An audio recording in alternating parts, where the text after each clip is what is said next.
Nah, perlu saya sampaikan bahwa undang-undang migas yang kita pakai saat ini adalah menurut saya obsolete.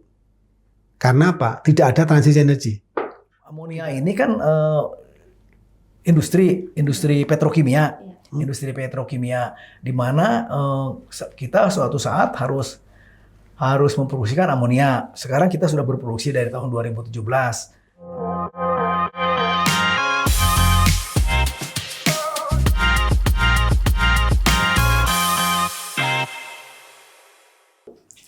Halo jagoan energi, selamat datang di PYC Podcast. Saya Hidayatul Mustafidah, selaku Research Assistant di Purnomo Yuskiantoro Center yang akan menjadi host pada episode kali ini. Jadi di episode kali ini kita akan membahas salah satu solusi dekarbonisasi di Indonesia yang mungkin beberapa teman-teman sudah familiar, yaitu Carbon Capture Storage and Carbon Capture Utilization and Storage atau biasa dikenal dengan CCS, CCUS. Mungkin beberapa teman sudah familiar, namun ada juga yang belum. Jadi hari ini kita akan bahas bersama dalam PYC Podcast edisi CCS, CCUS untuk transisi energi di Indonesia. Jadi seperti diketahui, Indonesia ini memiliki potensi penyimpanan CO2 yang cukup besar, baik di lapisan salin aquifer maupun di lapangan migas yang sudah tua atau depleted gas oil landfills. Namun pengembangan CCS CCUS ini masih menghadapi beberapa tantangan. Selain tingginya biaya investasi, juga regulasi yang ada saat ini masih tersebar dalam berbagai regulasi turunan dan belum memiliki landasan hukum, sehingga muncul dorongan agar peraturan CCS CCUS ini dimasukkan ke dalam RUU Migas untuk memberikan kepastian hukum. Selain itu, regulasi CCS CCUS yang ada saat ini dan juga proyek-proyek yang berkembang saat ini masih berfokus di sektor migas, belum termasuk ke sektor industri yang juga mengeluarkan emisi yang tinggi.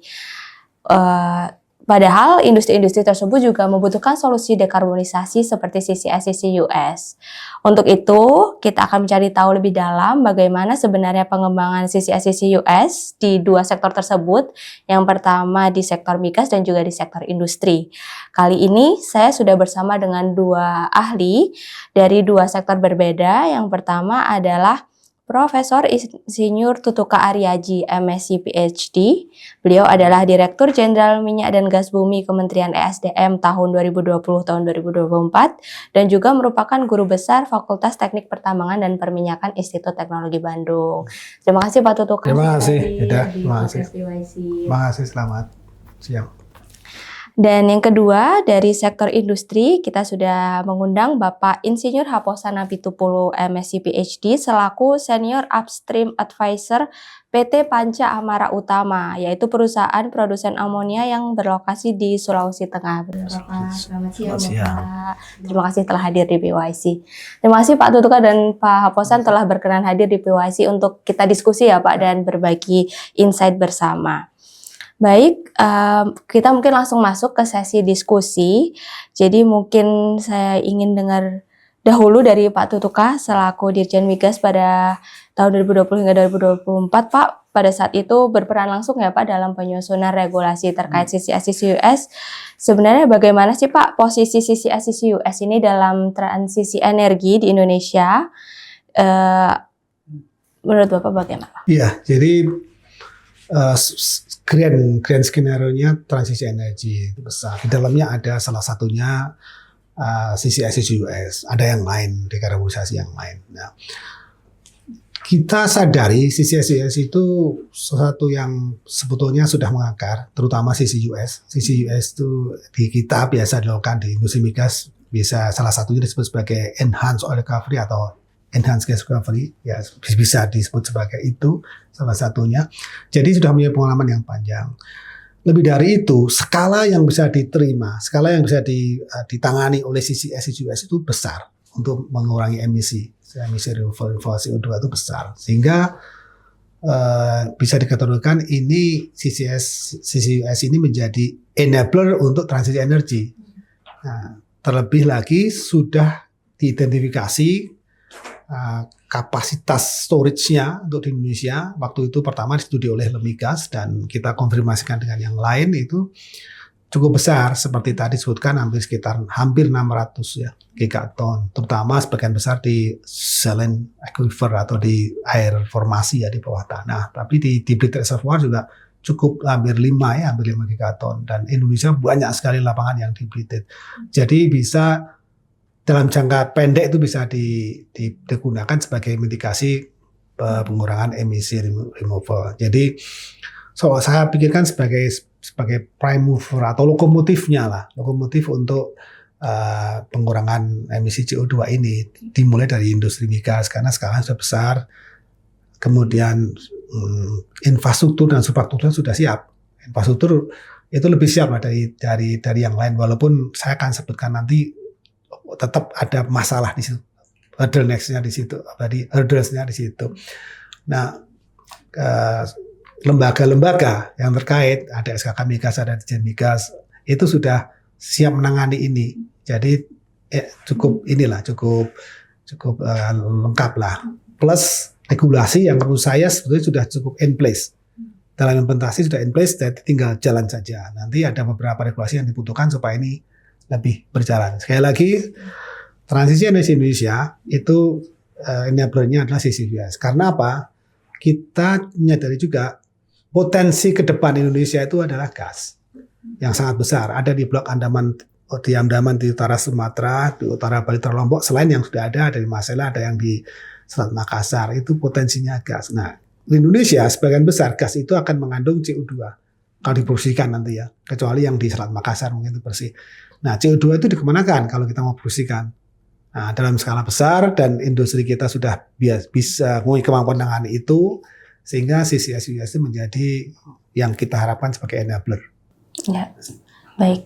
Mungkin dari Pak Haposan mau menambahkan juga Pak, karena Bapak juga ada pengalaman ya Pak di sektor migas sebelum ya kami dari downstream ya. Kami downstream memproduksikan amonia dengan bahan bakunya gas, feednya gas. Nah ini yang diproduksikan amonia, jumlah volume yang diproduksikan itu lebih banyak CO2-nya daripada amonianya. Nah itu kan, cuman keuntungnya CO2-nya itu dalam proses CO2, jadi sudah dalam super critical ini kan, tinggal diinjeksikan aja. Nah sekarang kita akan dalam transisi energi, mendukung transisi energi ini adalah bahwa blue amonia akan dijadikan blue amonia. Nah blue amonia dengan amonia itu sebetulnya barangnya sama. Kalau diinjeksikan CO2, kalau di venting namanya grey amonia, kalau CO2-nya di venting. Kalau diinjeksikan namanya blue amonia, gitu kan. Harganya berbeda, gitu kan, ada premiumnya. Nah, dengan demikian itu, dan amonia itu bukan sekedar untuk misalnya untuk bahan dinamit atau yang lain ya, atau produk kimia yang lain. Amonia juga bisa dipakai bahan bakar oleh, seperti sekarang kan langganan kami itu Jepang. Jepang itu rencananya akan memanfaatkan amonia sebagai fuel yang green fuel. Ya, baik, terima kasih. Jadi dari sisi migas memang diperlukan, dari sisi downstream juga ternyata butuh ini CCS. Baik, kembali ke Pak Tutuka Pak. Pertanyaan selanjutnya. Karena Indonesia ini punya banyak lokasi potensial dan juga kapasitasnya juga besar, pendekatan mana sih Pak yang cocok untuk implementasi di Indonesia? Apakah per lokasi ataukah yang kita pernah dengar ekosistem, cluster atau hub itu Pak? Mungkin bisa dijelaskan. Yang pertama, kurang lebih ya, saya kira kita ada sekitar 15 proyek ya untuk CCS ini. Separuhnya dari Pertamina. Nah ini bagus.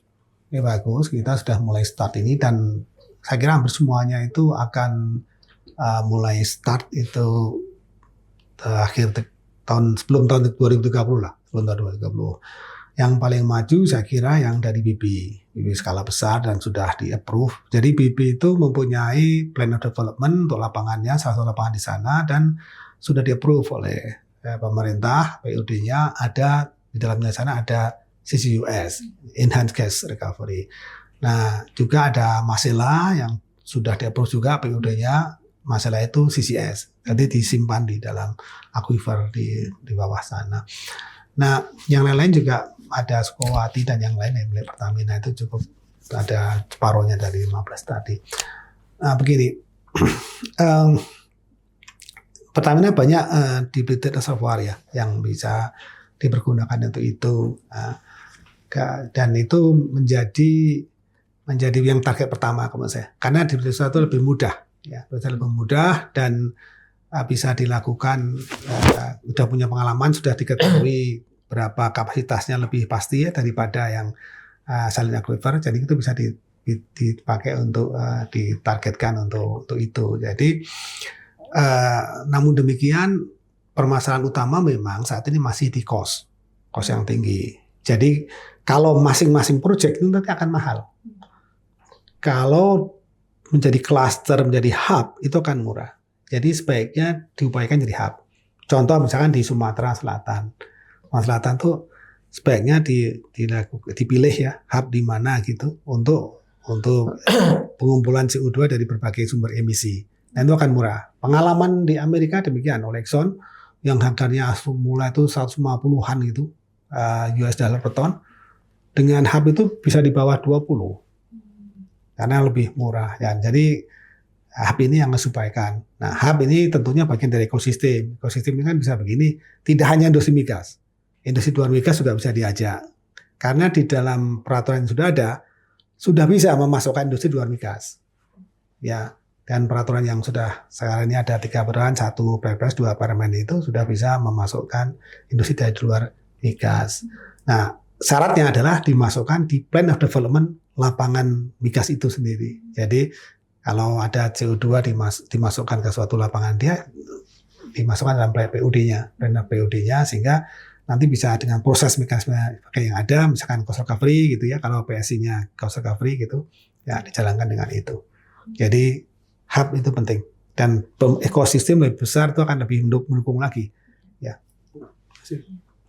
Oh, jadi ternyata sudah masuk Pak dalam regulasi industri di luar ya. Misalkan industri, kalau yang Permen tahun 2002 tahun 2023 itu gas CO2 dari luar industri migas, misalkan industri semen dan sebagainya, itu hanya bisa untuk CCS. Tapi dengan adanya peraturan yang baru Perpres 2024 ya, itu tahun 14/2024 itu bisa dipakai untuk menggunakan itu. Bahkan dari impor pun dengan Perpres itu bisa. Impor CO2 dari luar negeri itu masih dimasukkan ke dalam suatu lapangan Indonesia bisa. Dengan syarat pertama harus ada MOU dulu, G2G. Baru ke B2B. Tapi maksimal ya menurut peraturan saat ini maksimal untuk luar itu 30% dulu dari storage yang ada. Ya, jadi sudah bisa melalui masuk ke plan of development untuk lapangan tersebut. Iya. Ya, baik Pak. Jadi tadi yang sudah dibahas, hambatan paling utamanya adalah sebenarnya biaya cost gitu. Kalau hambatan-hambatan lainnya Pak, mungkin apakah infrastruktur ataukah? Untuk mengurangi cost itu, infrastruktur harus dibangun atau diadakan. Infrastruktur apa? Yang pertama adalah infrastruktur pipa gas CO2. CO2 saat ini dianggap sebagai waste, buangan gitu. Nah, siapa yang mau bangun? Apakah perusahaan minyak mau bangun pipa gas buangan CO2? Biasanya nggak mau. Ya, jadi kalau itu bisa dibantu oleh pemerintah bangun pipa CO2 itu akan murah, katanya lebih murah. Nah, kalau terpaksa dibangun swasta kan masuk ke skema misalkan kontraknya cost recovery gitu ya untuk hubungan bisnis gitu, bisa juga. Tapi cost-nya akan tinggi jadi ya. Nah, kalau untuk cost lebih murah saya kira pemerintah membantu membangun pipa CO2. Ya, di luar negeri pun contoh di Amerika itu ada pipa yang dibangun pemerintah pipa CO2 menghampiri perusahaan-perusahaan yang mengeluarkan emisi, perusahaan industri non migas ya, menghampiri pipa itu menghampiri pabrik-pabrik itu untuk mengambil CO2-nya sampai dikumpulkan banyak baru dilakukan itu. Jadi dan di Amerika itu pipa CO2 sudah infrastruktur sudah bagus sehingga murah, dagang CO2 di sana murah. Nah, kita perlu juga ngomongin infrastruktur itu, misalnya di Jawa, di Sumatera misalkan atau di Jawa gitu ya. Dan itu yang kalau misalnya belum ada. Pipa yang dibangun saat ini kan pipa untuk gas alam. Tapi ada dedicated untuk CO2 ini saya pikir perlu dipikirkan untuk supaya mengurangi biaya dan bisa ekonomis bagi bisnis ini. Nanti kembali juga pemerintah, karena pemerintah akan mendapatkan revenue dari sana, mendapatkan tax ya, pajak dari sana. Iya. Kalau terkait yang isu-isu takut bocor leak itu terkait MRV itu Indonesia sebenarnya sudah siap atau belum? Jadi gini, iya, kalau itu kita pengalaman panjang di Blitar Reservoir malah panjang kita. Jadi di Blitar Reservoir kan lapangan yang sudah kita ketahui seal-nya ya, penutupnya, lapisan penutupnya itu caprocknya itu sudah diketahui dengan lebih baik. Ukurannya reservoirnya juga sudah diketahui. Kalau di reservoir, dan itu kita pakai dulu itu aja untuk memulai ini. Jadi kalau leakage itu kita sudah punya standar di dalam Permen itu sudah ada standarnya. Di Permen yang tahun 2023 nomor 2 itu ada standar bahwa harus aman ya secara itu. Dan berapa ada lapisan penutup, ada reservoir, lapisan zona injeksinya, dan di atasnya ada lapisan penutupnya sebagainya. Itu ada syarat-syaratnya. Permen itu disusun dengan dasar utama atau dengan kajian utama dari praktek yang ada di Norwegia. Norwegia dulu kan mempunyai standar-standar itu. Nah, kita adopt itu standar itu. Dan Permen itu dibikin agak lama karena mulai konsultasi banyak pakar di seluruh dunia. Jadi kita mau menggunakan Zoom waktu itu dari pakar seluruh dunia gimana masukan dan sebagainya. Jadi sudah dimasukkan ke situ. Nah, harapannya dengan cara begitu bisa dilaksanakan. Nah, leakage itu bisa saja terjadi, tapi dengan agak sudah ketat lah syaratnya itu. Dan kemudian ada juga monitoring ya. Monitoring itu juga ada MRV juga di dalam Permen itu ada MRV-nya, monitoring, reporting, and verification itu ada juga di situ, dan metodenya bisa berbagai macam. Bisa metode yang monitoring itu bisa dari surface pun ada, pakai radar juga ada juga. Di dalam billboard pun juga ada, di bawah dengan seismik juga ada.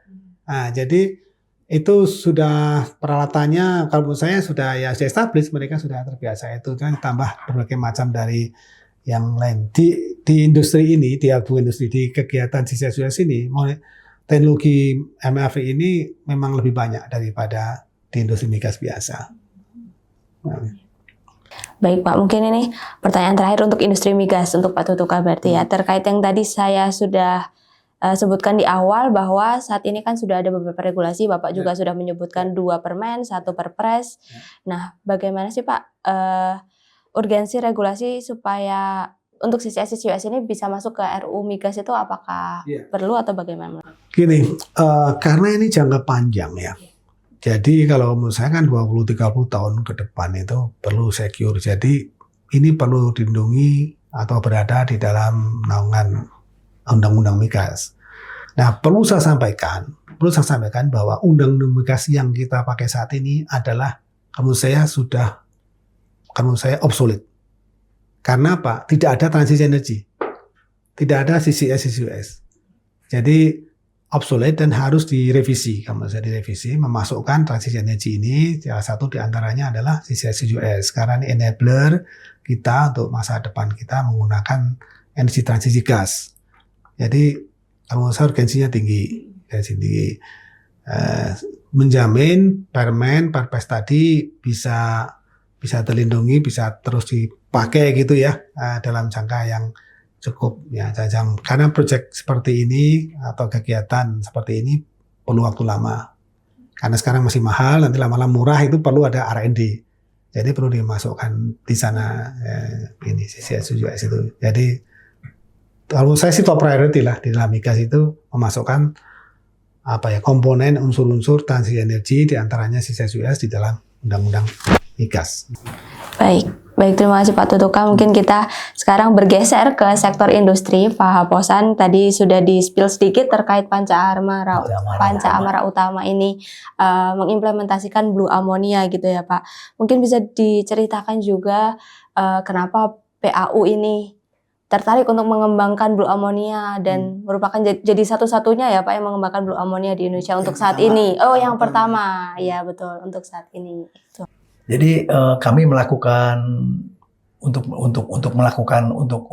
targetnya blue ammonia ini, kami melakukan studi di lokasi PT Panca Amara Utama Plant itu ada di Sulawesi Tengah. Dengan demikian kami melakukan studi di Cekungan Sulawesi Tengah, Cekungan Banggai namanya. Dengan demikian kebetulan di situ ada gasnya juga kan dari situ, dari blok Senoro Toili. dan blok Matindo. Sehingga kita melakukan studi situ dengan kerjasama dengan ITB, PAU, Mitsubishi, Jogmek, Pertamina. Jadi Pertamina joint study agreement-nya itu untuk mencari lokasi khususnya salin aquifer untuk menginjeksikan produksi CO2 yang dihasilkan dari pabrik amonia ini. Ya. Nah, kalau kami harus CCS, tidak boleh CCUS. Kalau CO2-nya menjadi di CCUS kan untuk di enhanced gas recovery, amonianya tidak blue amonia. Jadi kalau tidak bisa dikategorikan blue amonia, nah itu harus betul-betul CO2-nya tuh diinjeksikan ke dalam bawah tanah permukaan gitu kan. Nah, sekarang itu yang menjadi objek studi kami itu adalah mencari lokasi itu, tadi menghitungnya luasannya berapa, salin aquifer itu kedalamannya berapa, minimal kan 800 meter ya, ada tutupannya dan lain sebagainya. Studi sudah berjalan hampir 4-5 tahun dengan ITB. Dengan demikian ini udah tahap akhir ya, Nanti bisa juga tadi dibilang itu masuk ke, kan di situ ada dekat lapangan Sonoro Toili, bisa juga ke depleted reservoir, tapi tidak boleh digunakan untuk enhanced gas recovery. Bisa aja ke depleted reservoir. Cuma kalau depleted reservoir itu ada kendalanya adalah nanti well integrity-nya. Well integrity dari sumur-sumur yang di situ nanti apakah bocor atau tidak, dan jumlahnya kan banyak. Nah gitu. Jadi kita masih ditimbang-timbang. Sekarang itu studi itu nanti kita lakukan perbandingan apakah di depleted reservoir, apakah salin aquifer, ataukah di lapangan tapi salin aquifer yang di bawah reservoir minyak dan sebagainya. Gitu. Nah yang jadi mengenai tadi disinggung juga mengenai biaya. Kalau di CCUS upstream kan bisa merupakan bagian kegiatan operasional sehingga menjadi cost recovery, cost recoverable. Kalau kami duit sendiri. Nah, duit sendiri untuk bikin sumur injeksi, menginjeksikan, mentransportasikan, dan MRV itu kan 10 tahun setelah injeksi berhenti masih tetap harus. Nah, itu biaya itu harus per ton CO2-nya harus lebih rendah daripada perbedaan biaya atau premium biaya harga blue amonia. Jadi blue amonia dengan grey amonia itu ada selisih harga kan, blue amonia lebih mahal. Nah itu harus lebih tinggi daripada capex opex untuk menginjeksikan CO2 itu ke bawah permukaan. Gitu. Sudah lebih tinggi atau masih gimana Pak? Nah sejauh ini karena kita masih bergelut blue amonianya pembelinya Jepang gitu ya. Itu masih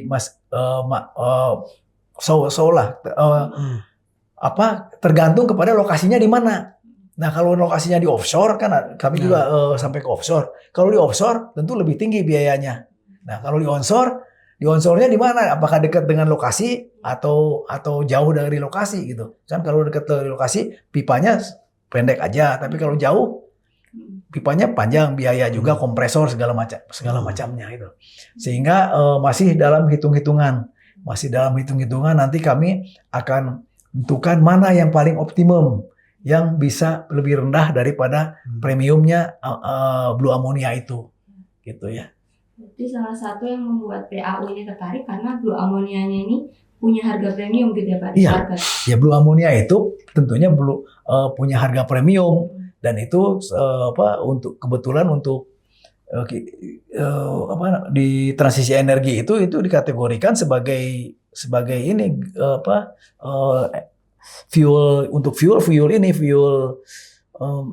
fuel yang green lah gitu ya, yang green lah bukan itu. Nah ini di luar sedikit, amonia itu ternyata bukan hanya untuk fuel dan segala macamnya ya. Ajinomoto, Sasa, Niwon itu pakai amonia itu juga. Penyedap rasa. Itu makanan ternak dari amonia juga, dinamit dari amonia juga gitu.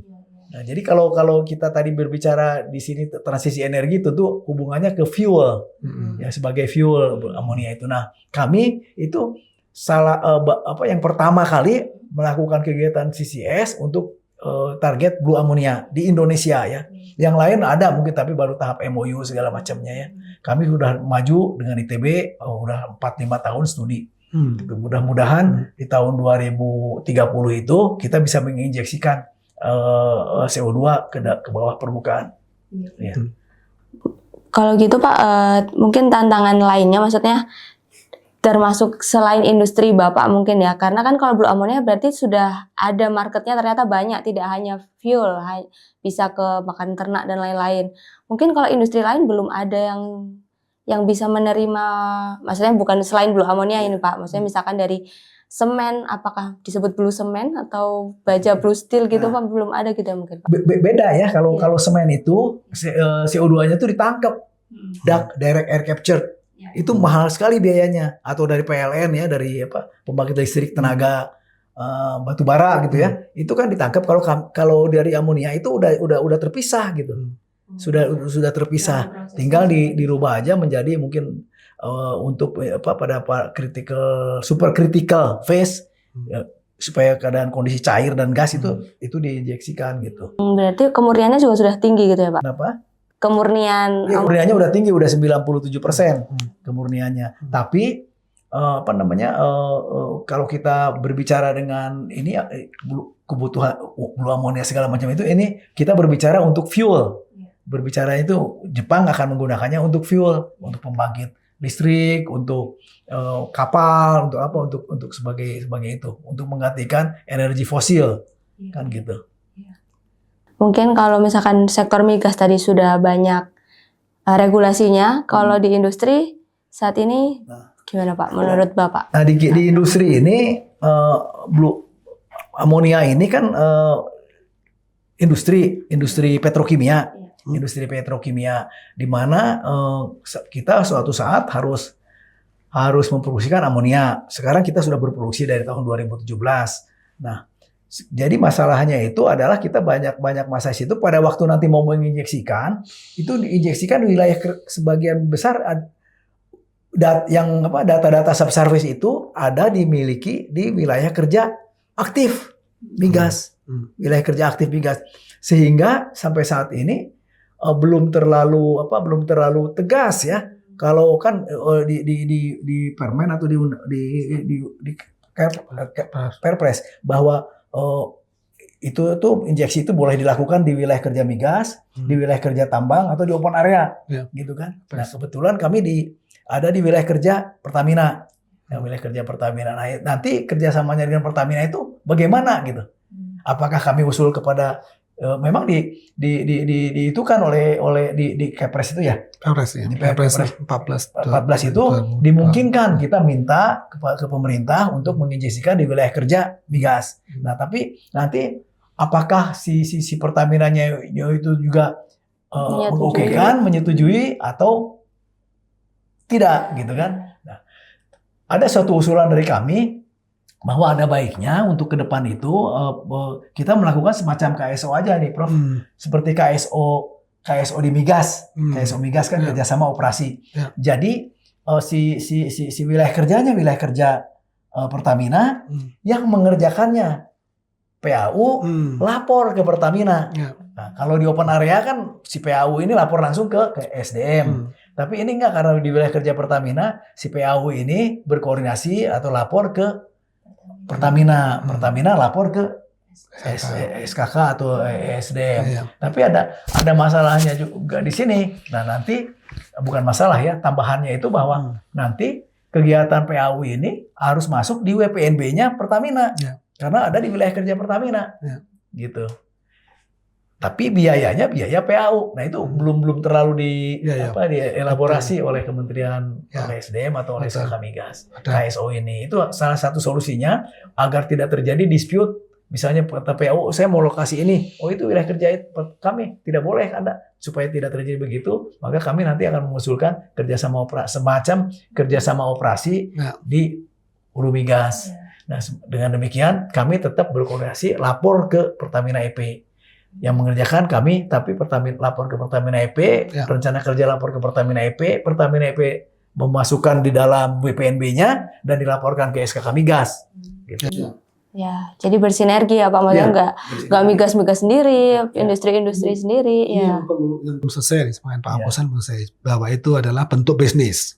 Bentuk bisnis ke depan itu seperti apa? Apakah hierarki dari PSC-nya Pertamina yang ngurus semuanya gitu sendiri, atau bisa disubkan? Nah, yang dibilang Pak Aposan tadi bisa disubkan. Jadi PSI-nya wilayah kerja Pertamina, tapi yang mengerjakan adalah perusahaan lain. Jadi kayak subkontraktor gitu ya, disubkan gitu. Nah, ini bentuk bisnis yang kedua. Ini bentuk bisnis seperti ini belum established. Ya, di kita masih tadi dan belum di itu di belum ada bentuk kita belum ada bentuk bisnis itu belum ada. Kami sudah melakukan diskusi beberapa kali dengan SDM juga mengenai hal tersebut, dan dengan Pertamina juga, mereka juga masih asing bagi mereka begitu ya. Betul. Permen yang tadi belum nyangkut bisnisnya. Nah, terus juga bahwa di ini tuh di Perpres atau apa ya, bahwa yang menyimpan CO2 di bawah permukaan itu harus bayar royalti. Ya, harus bayar royalti. Nah, padahal di tempat lain kan Pak 45Q dapat insentif. Dapat insentif, dapat apa? Mungkin nanti juga perlu dipikirkan oleh, kalau mau menggalakkan CCS, maka ada insentif lah supaya semangat ini tuh, karena biayanya udah capex OPEX-nya udah tinggi, terus bayar lagi ini sini. Nah, itu ya tantangan juga bagi kami ya.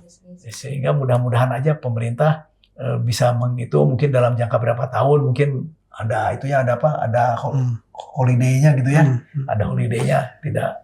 Ya dimasukkan Pak Aposan itu ya, suatu perusahaan mempunyai storage ya, disewakan, siapa yang mau ngisi sini itu dikasih storage fee, biaya penyewa gudang itu itu sekian. Nah, yang menyewakan storage fee itu dikenakan royalti oleh pemerintah.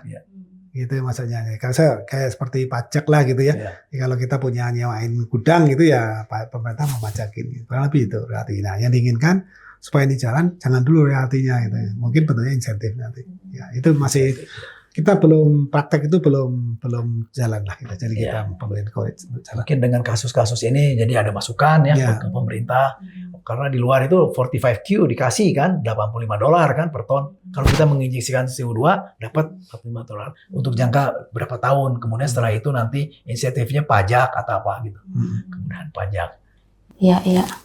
Baik sih Pak, kita udah diskusi cukup panjang. Mungkin ini pertanyaan penutup, mungkin closing aja dari Bapak, dari Pak Tutuka mungkin, dan juga Pak Aposan setelah itu. Ya boleh Pak Aposan dulu mungkin untuk CCS ke depannya di Indonesia, terutama di sektor industri. Jadi sebetulnya sih saya kaitannya dengan bagaimana supaya industri kan tadi enabler transisi energi itu salah satunya amonia.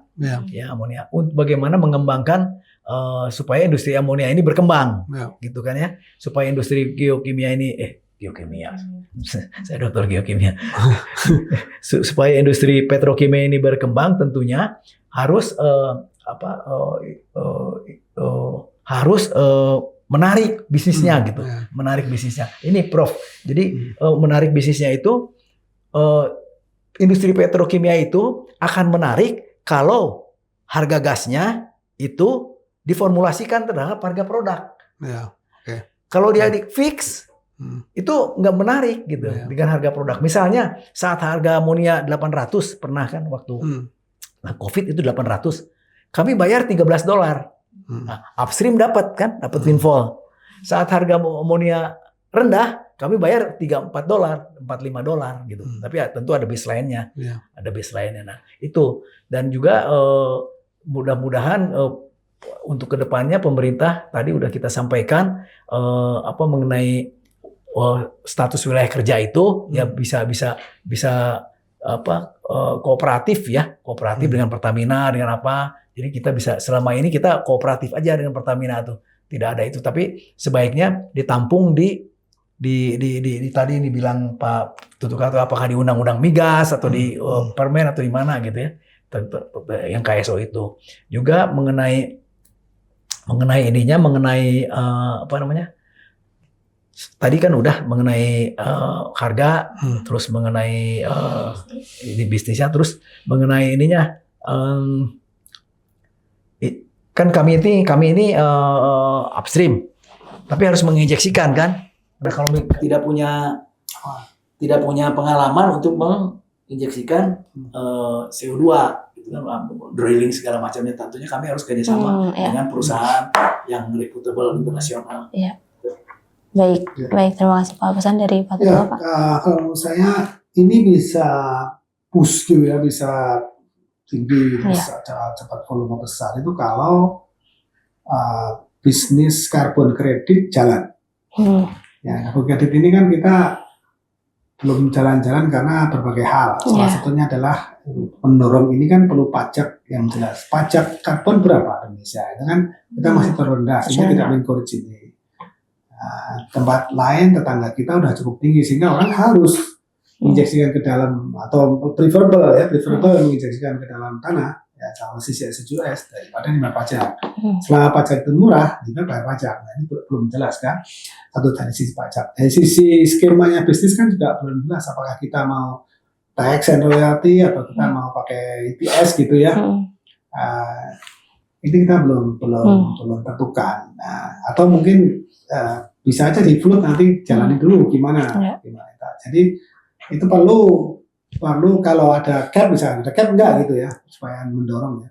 Capnya berapa ini? Capnya itu kan cukup harus detail juga. Artinya gini, cap itu tidak bisa sama semuanya untuk semua industri. Industri semen, industri baja, industri kimia bisa beda dengan industri minyak, migas bisa beda gitu kan ya. Karena itu hard orbit itu beda dengan yang lainnya gitu. Jadi permasalahan itu kan belum harus kalau siapa yang mengeluarkan cap, kalau cap and trading ya itu adalah ya kementerian terkait, dalam ini Kementerian Perindustrian harus menentukan sekian di atas itu baru dia kena, di bawah itu dia masih bisa menerima malahan gitu ya, atau masih mengapresiasikan ya. Hal seperti itu belum established. Nah, kemudian sistem bisnisnya nanti karena sudah ada bursa saham, tetapi bursa saham itu baru jalan kalau sepengetahuan saya baru di geothermal, belum di migas. Nah, seperti itu kan perlu di encourage ya, perlu difasilitasi. Nah, begitu nanti karbon, berapa sih harganya karbon kredit? Kan belum jelas juga gitu ya. Sampai nanti kan karbon kredit itu nanti disinkronkan gitu ya. Mesti akan ada hubungannya dengan storage fee tadi. Berapa bayar di sini gitu kan, bayar di jadi kan orang yang mau yang menerima CO2 itu akan ngecharge biaya penyimpanan. Tapi bagi orang yang mengirimkan itu kan mengurangi karbon kan, berarti akan jualan karbon kan dia. Jadi tentukan juga di sana sehingga bisa jadi pertimbangan keekonomian kan. Storage fee-nya itu berapa? Nah, karbon kreditnya juga nanti berapa gitu kan. Nah, itu jadi pertimbangan keekonomian dari situ. Kalau itu sudah established, dua-duanya belum jelas ini ya prakteknya itu, sehingga ya ini belum bisa tumbuh. Jadi kalau ini sudah mulai injeksinya mulai ada tahun 2030, itu akan deal dengan ke sana, berhubungan ke sana. Berapa storage fee pasti begitu. Nanti akan berbeda juga karbon kredit pasti akan begitu. Nah kalau itu mulai tumbuh. Jadi dugaan saya ini kan 2026 mungkin 4 tahun lagi ya regulasi yang diperlukan tadi saya sampaikan ya bisnisnya apa regulasi itu dibuat dulu. Regulasi bisa setahun 2 tahun kan. Undang-undang migasnya harus selesai juga dalam waktu sebelum 2030 kan menurut saya ya. Karena itu akan orang nambah investasi besar loh. Seperti di Tangguh itu sampah investasi termasuk kompresornya, termasuk untuk kompresornya itu 2,6 billion. Kalau untuk CCS-nya atau CCUS saja biasanya sekitar 1, sekian sampai 1 gitu ya billion US dollar. Tapi kalau macam-macam bisa 2 kan dan sebagainya. Nah investasi seperti itu harus dilindungi undang-undang. Jadi tidak kalau saya tidak kurang menarik atau tidak menarik kalau tidak hanya perpres saja atau permen. Ya, jadi jangan panjang kan ini. Ada payungnya. Ada payungnya yang membuat dia legal sanksinya jelas. Oh gini undang-undang gitu. Nah jadi kurang lebih itu kalau kita mempersiapkan sambil jalan kita mempersiapkan gimana bisnis kamu kreditnya. Biasanya bisnis storage tadi ini lebih jelas gitu ya. Nah, ini akan tumbuh nih. Kalau sudah ke commerciality, pemerintah baru dorong insentif berapa dan sebagainya bisa butuhkan, misalkan fasilitas apa yang diperlukan lagi gitu akan tumbuh itu. Ya, demikian.